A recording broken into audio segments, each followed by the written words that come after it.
Good morning. Welcome to Inquisition Update. My name's Tom Friss, and I'll be your host for the next hour.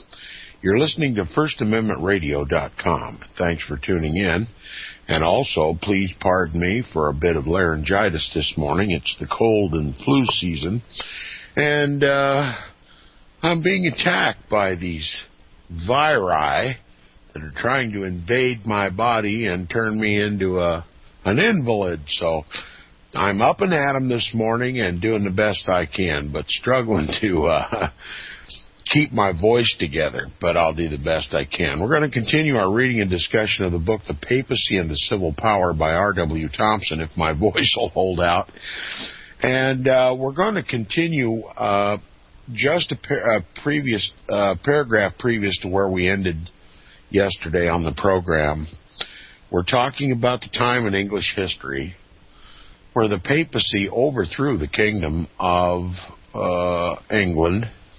The king at that time was John, and for all intents and purposes replaced a lawful government with an ecclesiastical government. For a time the Pope was the king of England, and I assert that that is what the papacy is attempting to do on a global scale right now. Out of order, out of chaos, and the end justifies the means, the Pope employing both of these maxims during the overthrow of the government under King John. Anyway, if you're following along, page 448 at the top of the page 448, it says, by the imperial law it has been provided that if one of two litigant parties prefer the judgment of the Apostolic See, that is the Vatican, to that of the civil magistrate, the other shall be bound to submit to such judgment. But if we mention this, it's not that we found our jurisdiction on any civil authority. Okay, hang on a second. This is going to be difficult, but I'll continue anyway. In other words, if two litigant parties decide that they want their case heard by the Apostolic See instead of the civil government or the civil judges, then the other party is bound to that judgment. And the Pope continues, but if we mention this, it is not that we found our jurisdiction on any civil authority. Now, the papacy, will never show as the basis of its authority any mere civil government. The papacy claims that it gets its power in the world from God Almighty and no one else. Okay, so he says,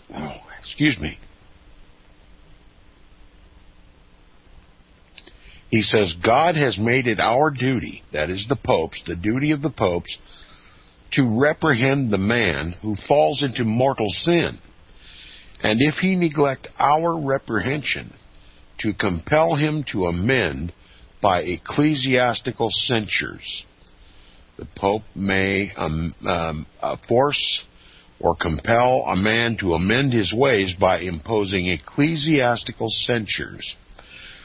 Now, moreover, both kings have sworn to observe the late treaty of peace, and yet Philip has broken that treaty. The cognizance of perjury, that is, breaking a treaty or breaking an oath, is universally allowed to belong to the ecclesiastical courts. On this account, therefore, we have also a right to call the parties before our tribunal, unquote. So the papacy is claiming jurisdiction over this matter. How convenient, isn't it, that the Pope can claim jurisdiction whenever he sees fit? Now, and soon after, says R.W. Thompson, in explanation of the Bull of Innocent releasing the English people from their allegiance, Lingard says, quote, Innocent grounded his temporal pretensions on the right which he possessed of judging of sin and of the obligation of oaths. At first, indeed, the popes contented themselves with spiritual censures, but in an age when all notions of justice were remodeled after the feudal jurisprudence, it was soon admitted that princes, by their disobedience, became traitors to God, that as traitors they ought to forfeit their kingdoms, the fees which they held of God, that is, their kingdoms, and that to pronounce such sentence belonged to the pontiff, the vicegerent of Christ upon the earth. By these means the servant of the servants of God, that is, the Pope, became the sovereign of the sovereigns, and assumed the right of judging them in his court, and of transferring their crowns as he thought just. The King of Kings and the Lord of Lords, that is the prerogative, the principle, and the claim of the papacy, to be King of Kings and Lord of Lords. And don't miss this. He is a counterfeit of the true. And he bases all of these prerogatives not on the laws of God, but on the laws of God as he defines them. And they are defined in Roman Catholic canon law, which is an obvious forgery. There is no basis for any authority of the Pope, no legitimate basis for the authority of the Pope, temporal or spiritual, anywhere on the earth. Now, the author continues, now, if the reader will examine the first of these extracts, wherein Lingard quotes the language of Pope Innocent, he will see that the latter derives his extraordinary power from the Gratian decretals. All right? Here's the weakest foundation of the papacy. These Gratian decretals, which are just forgeries and falsities, just as ridiculous and disprovable as all of the other pseudo-Isidorian decretals and the other decretals that have been added before and since. Lingard quotes the language of Innocent. He will see that the latter derives his extraordinary power from the Gratian decretals, which, as we've already seen, were made up of numerous gross and palpable forgeries. And if he will take the pains to examine any of the recent encyclicals of Pope Pius IX, remember he's using all these examples of history to demonstrate the authority that the current Pope at the time of the writing of this book, Pope Pius IX, was using the same foundation for his authority and the justification for his encyclical and syllabus of error, condemning the whole rebellious world for throwing off the authority of the papacy. Okay? Pope Pius IX, especially that of 1864, he will also see that the latter derives his temporal power, which enables him to require obedience of governments as well as individuals, just as Innocent III did, from his divine authority to judge of sin, and therefore from the same false decretals. So all the popes stand on this same shifting foundation, this same dubious, false, forged foundation. Roman Catholic canon law, these false decretals of the popes, assuming that when a pope speaks ex cathedra and makes one of these decrees, that he speaks with infallibility, that it's as though the voice came from God. And it's just, well, there's no other way to describe it than indescribable how the world still, and the kings of the earth still, kowtow to the Pope. He continues, when he talked in the encyclical of 1864, we're talking about the syllabus of error, about having derived from his quote-unquote predecessors jurisdiction over, quote, all heresies and errors which are hostile to moral honesty and to the eternal salvation of mankind, unquote, It was manifestly his intention to place himself above the ground occupied by Pope Innocent. And it is equally manifest that the late Lateran Council, that is the First Vatican Council of 1870, that declared Pope Pius IX infallible, intended to affirm his claim of universal jurisdiction over both faith and morals. That is, over all the sins committed by governments or individuals by enacting the decree of infallibility. It is a common boast of the papal writers that the faith and teachings of the Roman Catholic Church are immutable. In other words, they never change. That they have always been from the beginning precisely the same. Has not Pope Pius IX then, and will not his successor have, according to its teachings, exactly the same power to judge of sin wheresoever it exists that Innocent III had? Everything now done and said by Pope Pius IX and his ultramontane allies, now here's a reference to the Jesuits.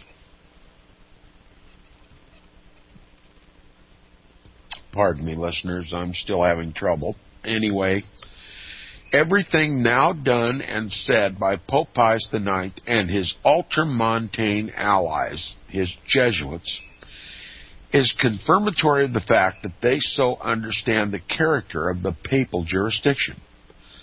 But this question, the greatest of the present age, is susceptible of a more practical test.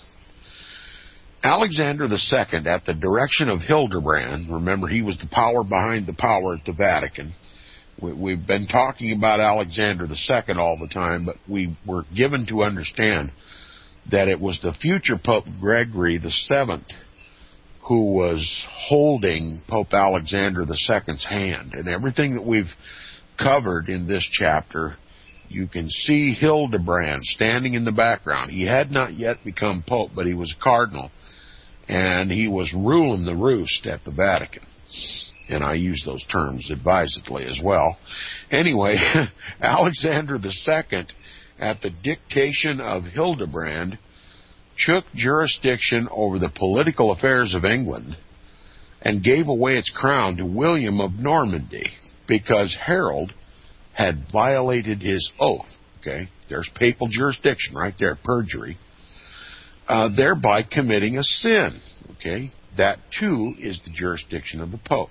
And it says Pope Pius IX has declared in almost every variety of expression, listen to this now, that Protestantism is a sin and that all the advancing nations and peoples are acting in violation of God's law.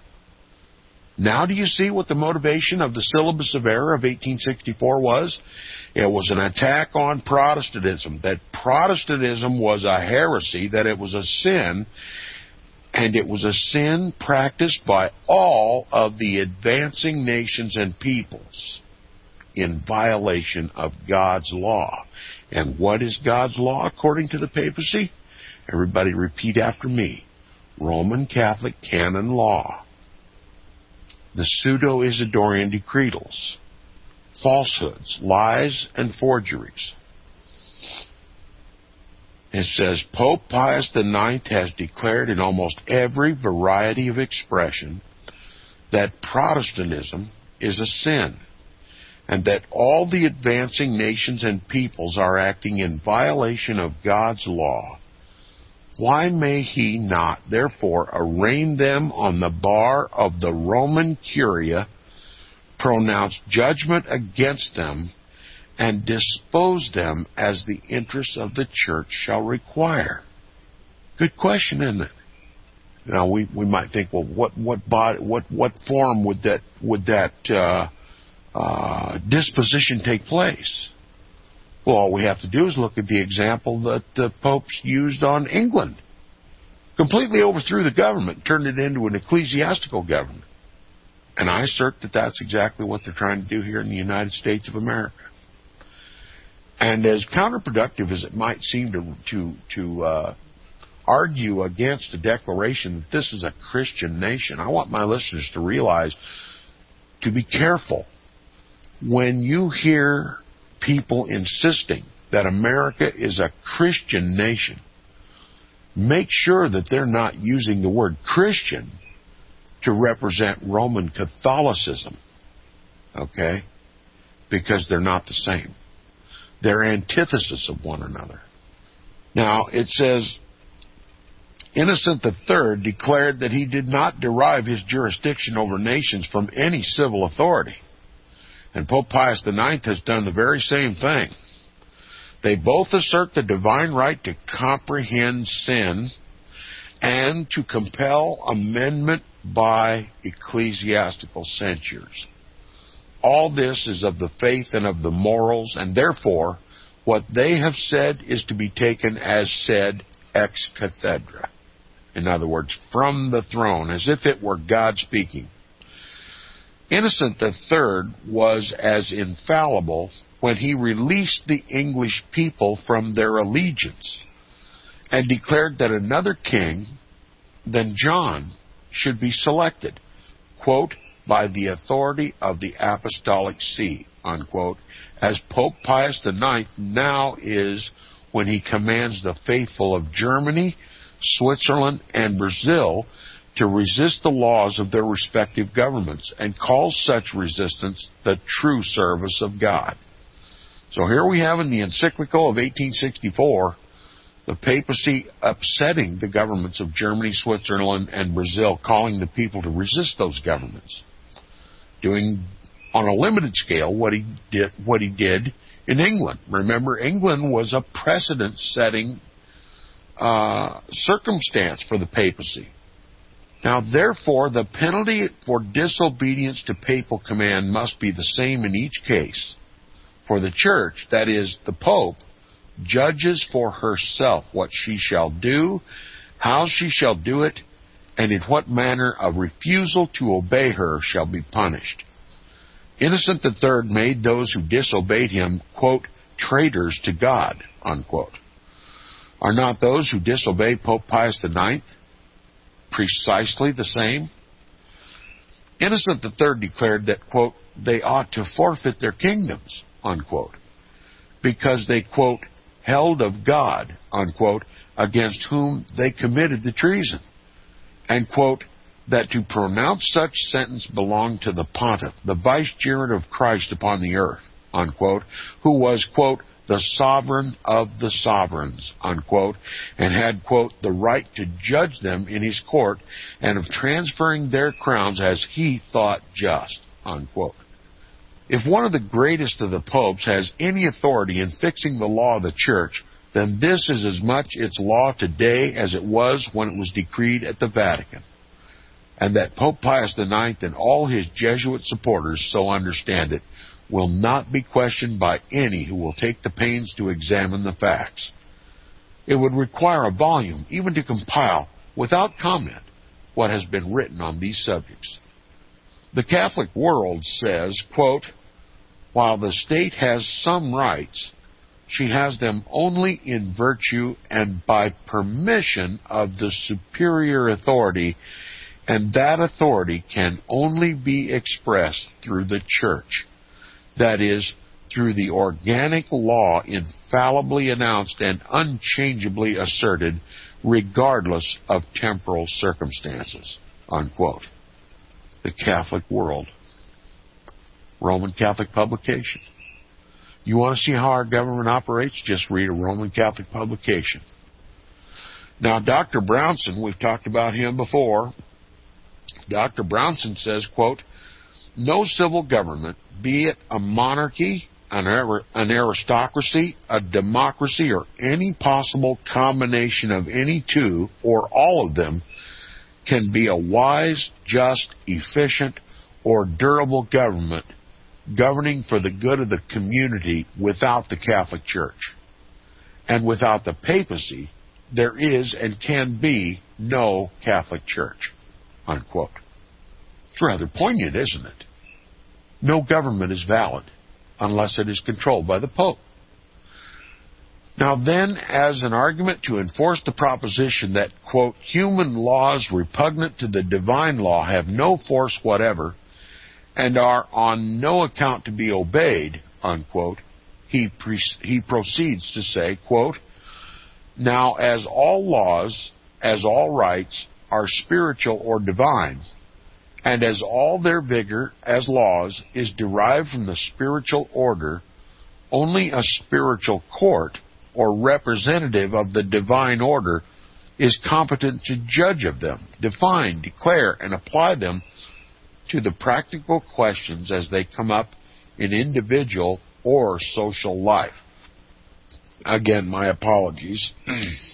Now, this representative of the divine order on earth is the church, instituted by God himself to maintain his law and the government of men and nations. Hence the necessity of the union of church and state, and the condemnation in the syllabus of error of those who demand their separation and the independence of the state, unquote. So the essential message in every Pope's encyclicals, including that of Pope Pius IX, his encyclical and syllabus of error, is no government is legitimate unless it's united with the church. And the church is supreme over the civil power. Union of church and state. No separation of church and state. No separation clause. No constitution that authorizes the separation of church and state. Now, that's a direct attack upon our Constitution. By anybody's assessment, that is what that asserts. No separation of church and state. Now, he says, moreover, that the state, quote, is bound to protect, unquote, the rights of the church, quote, with physical force if necessary, unquote, and, quote, to govern in accordance with the divine law as she interprets it, declares it, and applies it, unquote. Also that the church has, quote, the right to call upon, unquote, a Catholic state to suppress an insurgent heresy or schism, and to compel those who have personally received the faith to return to the unity from which they have broken away, unquote. So in other words, the Pope can raise up a foreign army to invade a rebellious country and make it by force reunite with the church. Come back under the church's control and authority and obey the Pope. Now, it is through that concept that we need to re-examine history and look at all the wars of the world. Certainly, in our examples that we've been given so far in this book by Pope Pius, by R.W. Thompson, the Pope was the cause of all the warring uprisings. It has everything to do with religion. It has nothing to do with the gospel. It has everything to do with Antichrist, the Pope of Rome, and has absolutely nothing to do with Jesus Christ. Wars, and rumors of wars, and they'll continue until this Antichrist government that now rules over the kings of the earth will be replaced by a truly benevolent government by Jesus Christ himself. We'll continue right after these messages. You're listening to Inquisition Update on First Amendment Radio.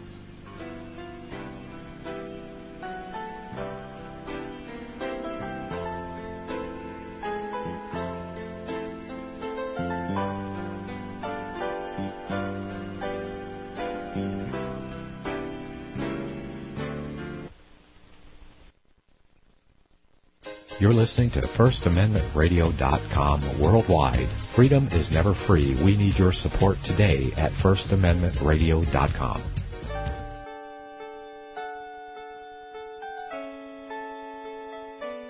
The program you are listening to is 100% sponsored by you, the listener, on this First Amendment Rights Media channel.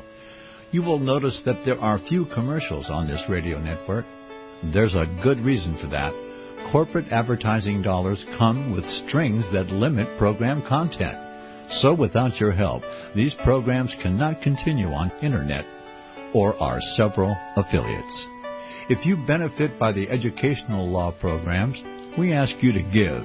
If you are admonished or nurtured by the Bible and ministry programs, we ask you to give. If some voice a cause that you are passionate about, we ask you to give. If you believe in any of these, we ask you to support them as you would a missionary on a continual basis, as if giving a tithe for missionary radio. These programs are not commercially viable and must be supported by those faithful to the cause of truth. Look for the button to sponsor your favorite programs at our listen and schedule pages on the Internet. Then, when you subscribe, we will send you the last quarterly MP3 CD of that program immediately, and continue to do so with each new quarter. We will also give you unlimited archive access to all of our programs. We're asking you to give much less than a tithe, so that you may also send support directly to a particular program host, cause, and anywhere else the Spirit may lead you. Do all to the glory of our God and Creator, for His holy nation, the only kingdom that will last forever. Thank you for listening.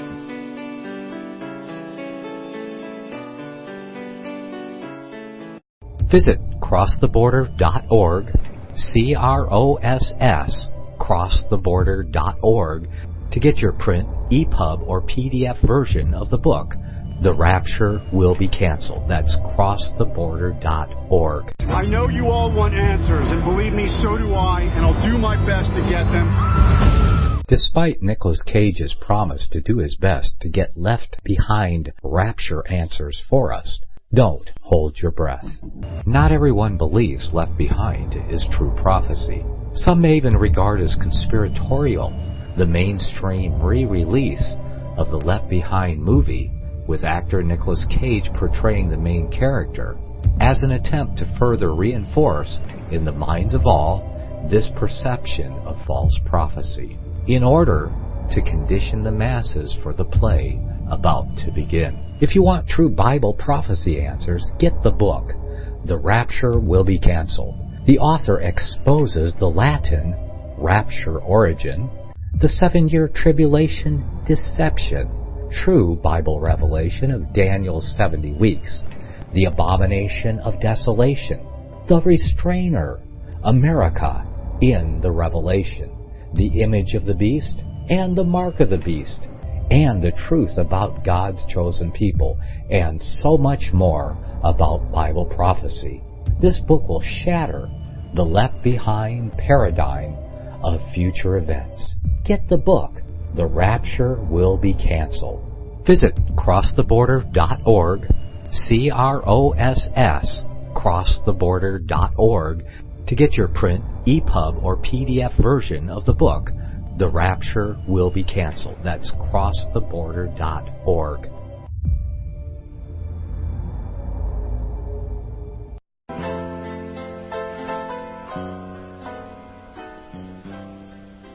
Welcome back from the break. You're listening to the second half hour of Inquisition Update on www.FirstAmendmentRadio.com.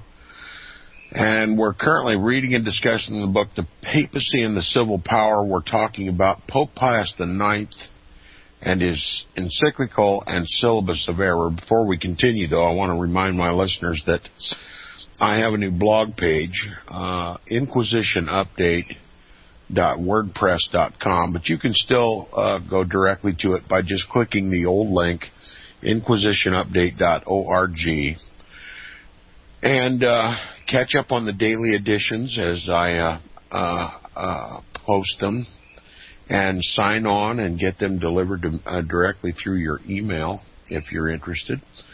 And also, and as always, if you appreciate Inquisition Update, if you find value in the information that you get here, and you prayerfully wish to support Inquisition Update, please support FirstAmendmentRadio.com. Also, if you'd like to contact me with comments, questions, or corrections, as my good friend has done, I'll just explain that right now. You know, occasionally I read a lot, and but I still make errors in pronunciation, using the same errors as everyone else does. And I understand that I've been mispronouncing the words sagacious and well, let's just put it this way. I used to say sagacious, as does everyone else. And sagacity instead of sagacity. I have to train my tongue now. But I appreciate correctness, and I appreciate Brother John for correcting me. And every little bit helps. Thanks, John. Now, again, we're back to, oh, by the way, the email address is tom@seawaves.us. That's tom@seawaves.us. Drop me an email, and for those emails that require a response, I always respond when required. So if you have questions, comments, criticisms, suggestions, you have an idea for an interview, a book you would like me to read, or if you'd just rather like to pray for me or encourage me, that too is appreciated. Now, back to the book. Pope Pius IX, this Antichrist that ruled the world in 1864, wrote his Syllabus of Error, condemning all of the republics and all the forms of government that rose up out of the Protestant Reformation after having thrown off the chains of oppression of the papacy. He says, moreover, this is Pope Pius IX speaking as if he were God. He says, moreover, that the state is bound to protect the rights of the church. And don't be mistaken, he says it is the state's responsibility to protect the rights of the Roman Catholic Church. Okay, that makes Roman Catholicism the nationally sanctioned religion of every nation. Okay? And it puts the armies of every nation in defense of that church. Every government and every military of that government should be used to protect the rights of the Roman Catholic Church. That's a state-sponsored church. Okay, we're talking about the union of church and state. The two are bound together by a scarlet cord and cannot be separated unless there be shedding of blood.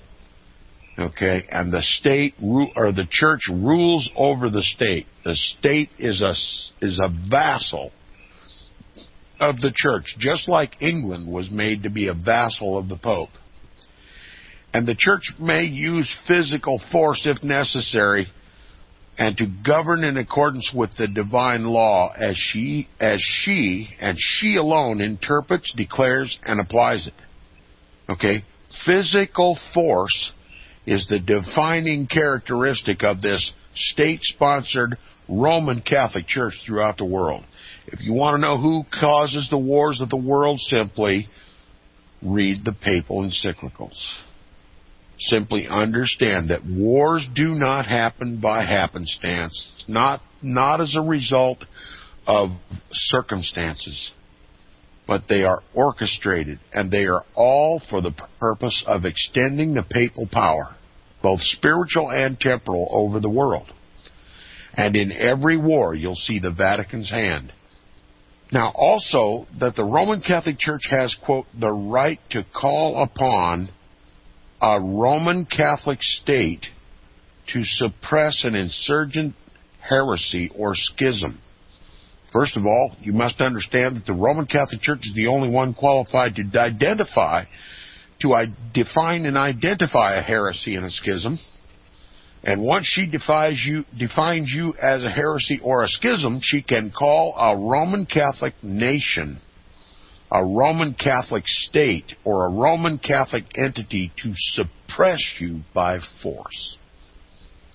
Now, I want to just pose an assertion here. You be your own judge. What did we see at Waco? We saw a Roman Catholic state, the government of the United States of America, putting down a heresy and a schism. This was Roman Catholic canon law conducted by the United States government against its own citizenry, much as did England under Pope Alexander II's rule. And it also may compel those who have personally received the faith to return to the unity from which they have broken away, unquote. Now, let me even apply this one to Waco. How could it be said that those at Waco were of the faith, in other words, once of the faith and had fallen into schism? Let me show you how Rome twists that. You see, in the Roman Catholic Church, baptism is a sacrament. And that sacrament is under the sole jurisdiction of the one holy Roman Catholic and Apostolic Church. And you may call yourself Seventh-day Adventist, you may call yourself Baptist, you may call yourself Lutheran, you may call yourself anything you want. If you are baptized, you have participated in that Roman Catholic rite, and you have, in a sense, entered the faith. But if you leave the faith and are a participant in a sect that does not submit to Roman Catholic papal authority, you have left the faith. And that justified the American government to come in and siege Waco. See how they twist the normal understanding of the words? Now, innumerable quotations of this kind could be inserted here, but to do so would only be a work of supererogation. It's more satisfactory to go directly to the Vatican, as everything coming from that quarter has upon it the unmistakable stamp of pontifical authority. In 1870, Cardinal Antonelli issued an official communication from Rome directed to the papal nuncio at Paris, wherein he declared that, quote, the maxims and fundamental principles of the Church, he declared that, quote, the maxims and fundamental principles of the Church, unquote, were derived from the, quote, pontifical constitutions, and you may understand that to mean Roman Catholic canon law, the decrees of the Pope, and that is decrees of popes, among which the celebrated bull Unigenitus of Clement XI, and then he says, quote,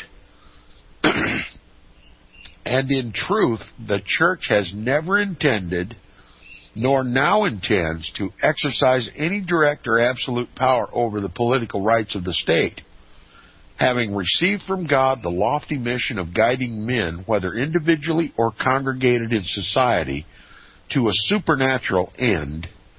She has by that very fact the authority and the duty to judge concerning the morality and justice of all acts, internal and external, in relation to their conformity with the natural and the divine law.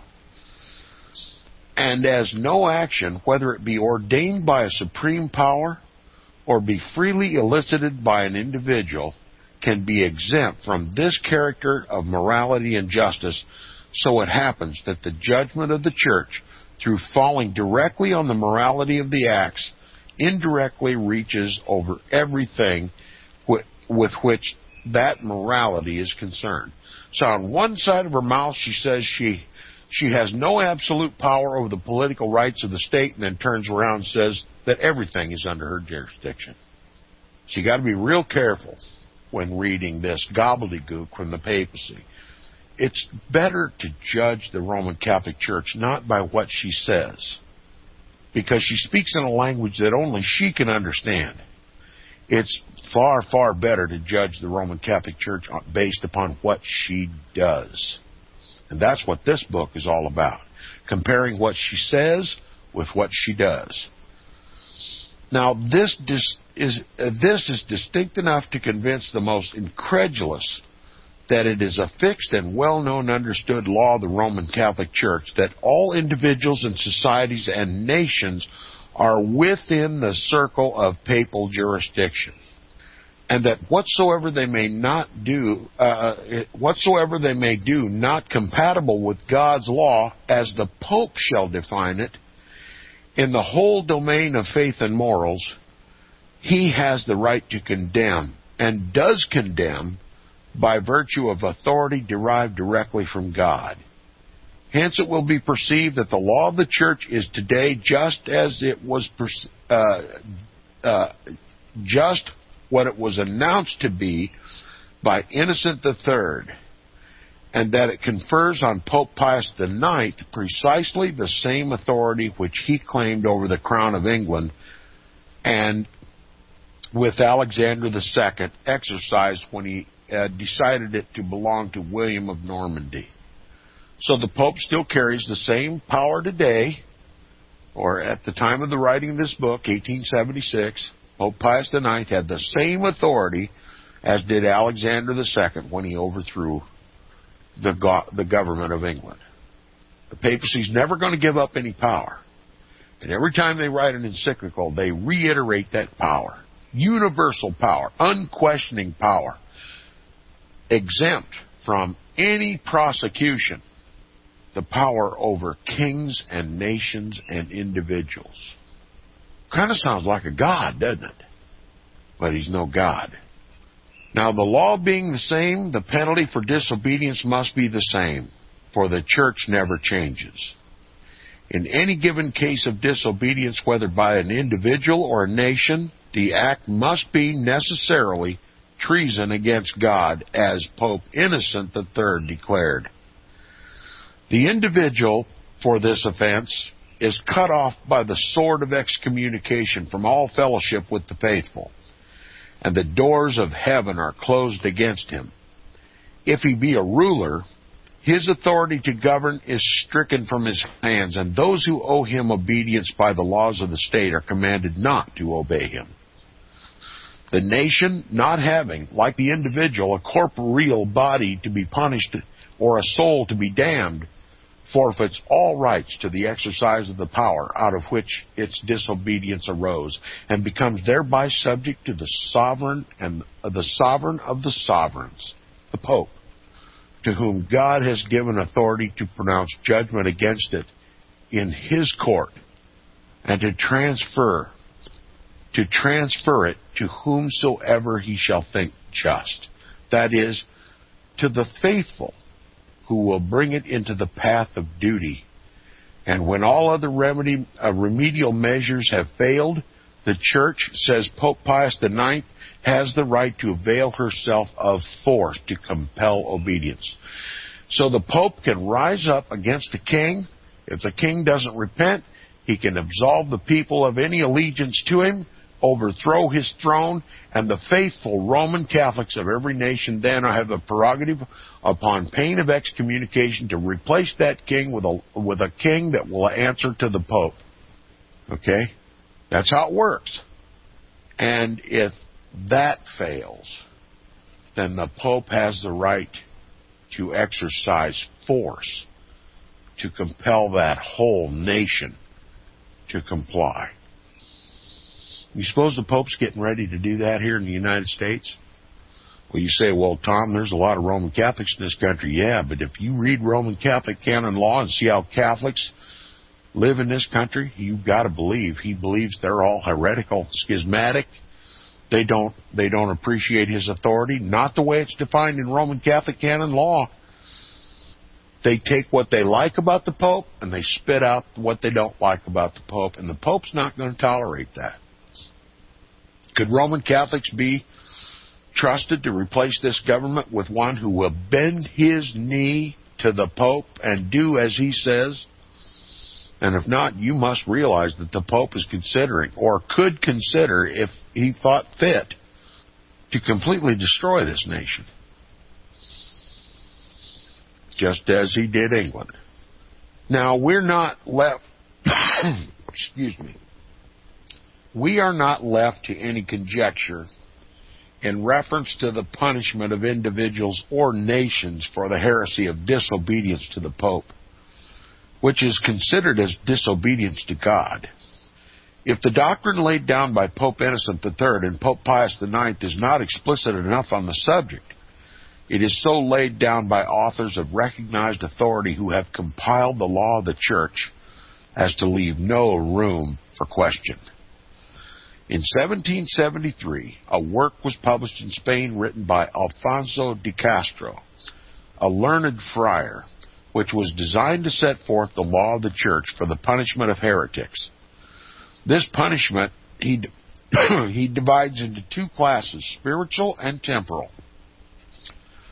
The latter are defined to be proscription and confiscation of property and, quote, the deprival of every sort of preeminence, jurisdiction, and government which they previously exercised over persons of every condition, unquote.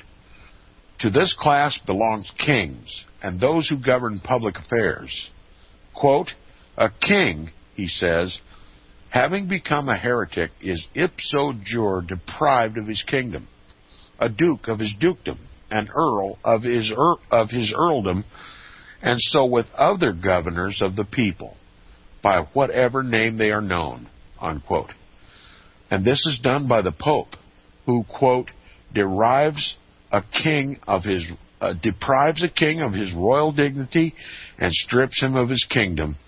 For in the manner of faith, kings, like other subordinates, are the subjects of the sovereign pontiff, who can punish them as he does others, unquote. Inasmuch oh, maybe I should have thrown in the towel earlier, but I'll keep going. Inasmuch as to deprive a ruler of his kingdom, the country would be left without a governor unless something more were done. The law goes a step further. This author states it in these words, quote, if an heretical king has no heir to the throne, and if the heir also be a heretic, then if the nation be not infected with heresy, I should say that it has the power and the right to electing the king. As it is said in the first book of Kings, quote, the people makes itself a king, unquote. But if the people also be infected with the same pestilence or the heresy as the king, the people will be deprived ipso jure of the power of choosing for itself a king, and then the business will devolve to the sovereign pontiff, unquote. And that was the case in England. Because remember, the people were the Anglo-Saxons, weren't they? They didn't appreciate the interference of the Pope. So he overthrew the Anglo-Saxon people too, and he made himself the king of England. And that's the ecclesiastical government that the Pope intends to impose upon the whole world in this new world order. If the king is heretical and has no heir, or his heir is polluted with this heresy, then the people make themselves a king and elect a king to represent them. But if the whole nation is contaminated with a heresy as defined by the papacy, then the whole matter devolves to the papacy for the decision. And thus the remote facts in English history already detailed connect themselves with our own times by the attempt of the papacy under the head of the Jesuits to revive the papal doctrines of the Middle Ages. If you have ever heard me say that the New World Order is simply the Old World Order restored, this is exactly what R.W. Thompson is saying here. He says, and thus the remote facts in English history, which we've been covering, already detailed, connect themselves with our own times by the attempt of the papacy under the head of the Jesuits to revive the papal doctrines of the Middle Ages as the means of arresting the progress and advancing civilization of the 19th century. We got to arrest the advancement of civilization, because civilization began to advance after the Protestant Reformation. We got out of this medieval system where the Pope ruled supreme.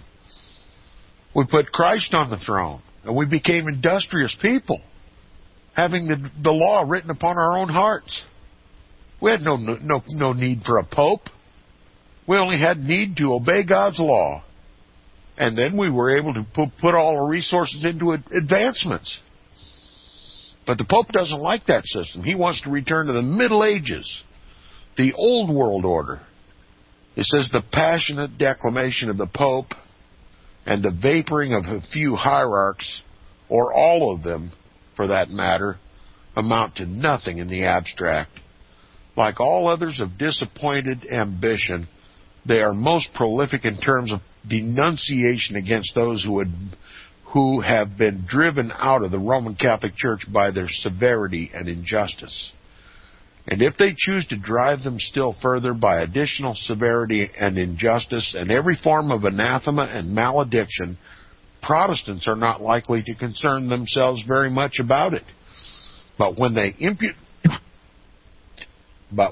impudently arraign whole nations of people, as Pope Pius IX's encyclical does, deny them the right to govern their own affairs, pronounce judgment against them as heretics and traitors to God, and claim that the Pope has the divine right to set up his own rulers over them, it is quite time for us to understand what is to be the effect of all this upon the future destiny of our own country, the United States of America. But this question can be more satisfactorily considered when we shall have learned something more of the working of the papal system, which we are now asked to adopt in preference to that which has placed us in so eminent a position among the nations. R.W. Thompson wants us to be aware of this history and understand what implications it has for the United States of America. Never mind that it's known as Protestant USA. He wants us to know that Protestantism is and always has been, at least since the Protestant Reformation, has been a target of the Vatican. And this government is a target of the Vatican. And anyone who reads and understands Pope Pius IX's encyclical and Syllabus of Error of 1864 understands that the finger was pointed directly at the United States as a heretical nation, a nation that divided church and state, threw off the papal yoke, proclaimed rights and liberties for the people, and made the people the governor of their own land, to pick their kings and to hold them account, just as did the Anglo-Saxons. The papacy made an example of those Anglo-Saxons and their English nation and their English king. Don't think for a moment that that's not a prime objective of the current Pope at the Vatican. My name's Tom Fresh. You've been listening to Inquisition Update on First Amendment Radio. It's my pleasure, and look forward to an update on the website as we continue today. God bless. Say a prayer for me, and I'll see if I can manage to survive this viral attack. I'll see you tomorrow. Bye-bye. Visit crosstheborder.org, CROSS, crosstheborder.org, to get your print, EPUB, or PDF version of the book, The Rapture Will Be Canceled. That's crosstheborder.org. I know you all want answers, and believe me, so do I, and I'll do my best to get them. Despite Nicolas Cage's promise to do his best to get left behind rapture answers for us, don't hold your breath. Not everyone believes Left Behind is true prophecy. Some may even regard as conspiratorial the mainstream re-release of the Left Behind movie, with actor Nicolas Cage portraying the main character, as an attempt to further reinforce in the minds of all this perception of false prophecy, in order to condition the masses for the play about to begin. If you want true Bible prophecy answers, get the book, The Rapture Will Be Canceled. The author exposes the Latin rapture origin, the 7-year tribulation deception, true Bible revelation of Daniel's 70 weeks, the abomination of desolation, the restrainer, America in the Revelation, the image of the beast and the mark of the beast, and the truth about God's chosen people, and so much more about Bible prophecy. This book will shatter the Left Behind paradigm of future events. Get the book, The Rapture Will Be Canceled. Visit crosstheborder.org, CROSS, crosstheborder.org, to get your print, EPUB, or PDF version of the book, the rapture will be canceled. That's crosstheborder.org.